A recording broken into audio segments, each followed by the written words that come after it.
नागपूरमधील ही दृश्य आपण पाहतोय। या ठिकाणी ध्वजवंदन करण्यात आलेलं आहे। अनेक ठिकाणी आज खरं तर हा तिरंगी असा उत्साह पाहायला मिळतोय। नागपुरातील ही सध्याची दृश्य आपण पाहतोय। ध्वजवंदन या ठिकाणी करण्यात आलेलं आहे। तर आज देशाचा हा 77वा प्रजासत्ताक दिन आहे। अनेक ठिकाणी आज उत्साह पाहायला मिळतोय। शिवाजी पार्कातील ही दृश्य आपण दुसऱ्या ठिकाणी पाहतोय। आज अश्वदल या ठिकाणी आपलं जे संचलन आहे ते सादर करणार आहे। तर नागपुरातील ही दृश्य या ठिकाणी ध्वजवंदन करण्यात आलेलं आहे। आज अनेक शासकीय इमारतींना विद्युत रोषणाई, तिरंगी रंगाची ही रोषणाई करण्यात आलेली आहे। सर्वत्र आज उत्साहाचं असं वातावरण पाहायला मिळतंय।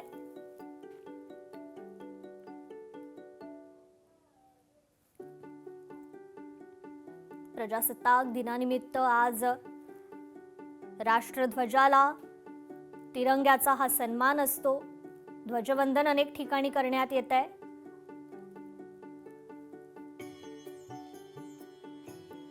तर आज दिल्लीतील कर्तव्य पथावर अनेक दल आपलं संचलन देखील सादर करतात। दुसरीकडील ही दृश्य छत्रपती शिवाजी महाराज पार्क मधील अश्वदल या ठिकाणी संचलन करणार आहे। तर नागपूर संघ मुख्यालयात प्रजासत्ताक दिनानिमित्त हे ध्वजवंदन करण्यात आलेलं आहे। नागपूर महानगर संघचालक राजेश लोहिया यांच्या हस्ते हा ध्वजवंदन सोहळा या ठिकाणी पार पडलेला आहे।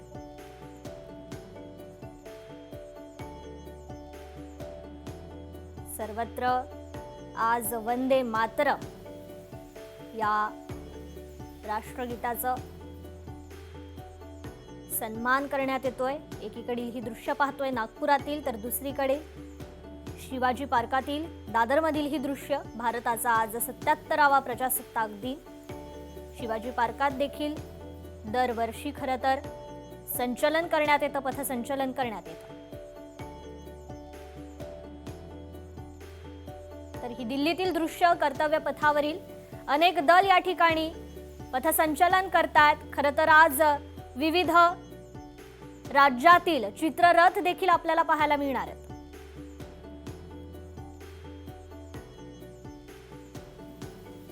माननीय रमेश जी पसारी, उपस्थित भाई और बहनों, हम सभी जानते हैं कि 15 अगस्त 1947 को हमारे देश को स्वतंत्रता मिली और उसके पश्चात देश का कारोबार चलाने के लिए कुछ संविधान की आवश्यकता थी। तो 29 अगस्त 1947 को संविधान सभा की निर्मित हुई, जिसमें 299 सदस्य थे और लगभग 2 साल 11 महीने और 18 दिन इतना काम करने के बाद हमारा संविधान 26 नवंबर 1950 को तैयार हुआ, 49 को, और 26 जनवरी 1950 को वो देश में लागू कर दिया गया।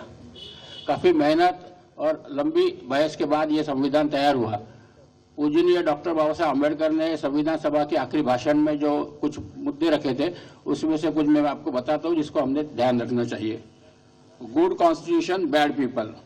हाउएवर गुड ए कॉन्स्टिट्यूशन में be, it is sure to turn out bad because those who are called to work it happen to a bad lot. इसका मतलब यही है कि ये जो कॉन्स्टिट्यूशन बना है, ये संविधान बना है, उसको अच्छी तरह से चले, इसका हमारा जो दायित्व है, कर्तव्य लोगों का है। संविधान कितना भी अच्छा बने, यदि लोग अच्छे नहीं है तो वो संविधान अच्छे से काम नहीं कर पाता। इसलिए आज का दिन जो है, हमको संकल्प लेना है कि संविधान की पवित्रता हम कायम रखें और संविधान ने जो हमारी अपेक्षा की है, हमारा जो कर्तव्य है उसके प्रति उसका हम निर्वहन करें। आज इस कार्यक्रम में नागपुर महानगर संघचालक माननीय राजेश जी लोहिया उपस्थित है। वे व्यवसाय से चार्टर्ड अकाउंटेंट है और 1984 से वो काम कर रहे हैं। लोहिया बागड़ी एंड कंपनी के वो संचालक है और विविध सामाजिक संगठनों से आप जुड़े हुए हैं। मैं आपसे निवेदन करता हूं कि इस अवसर पर हमें मार्गदर्शन करें।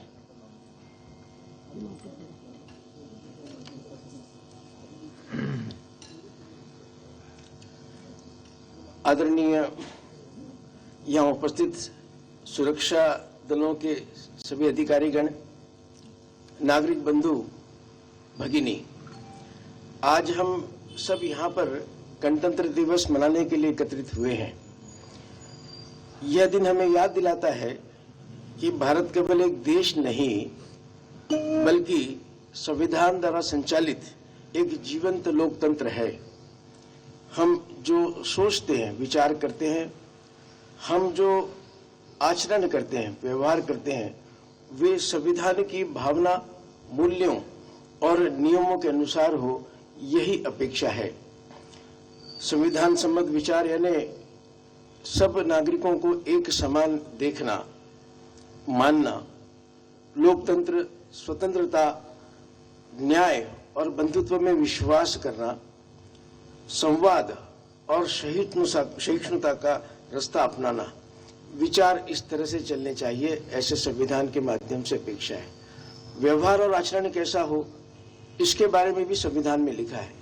और अपेक्षित क्या है कि कानून का पालन करना, कब करना, तो रोज करना, अपने मन से करना, किसी को देखने के बाद करने का मन बने, ऐसा स्वभाव न बने, तो रोज इसका ध्यान रहे।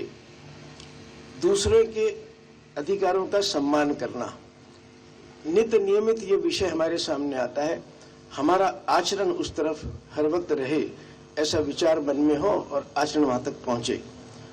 राष्ट्रीय संपत्ति की रक्षा करना, लोकशाही मराठी ऐका, पहा, जागरूक रहा।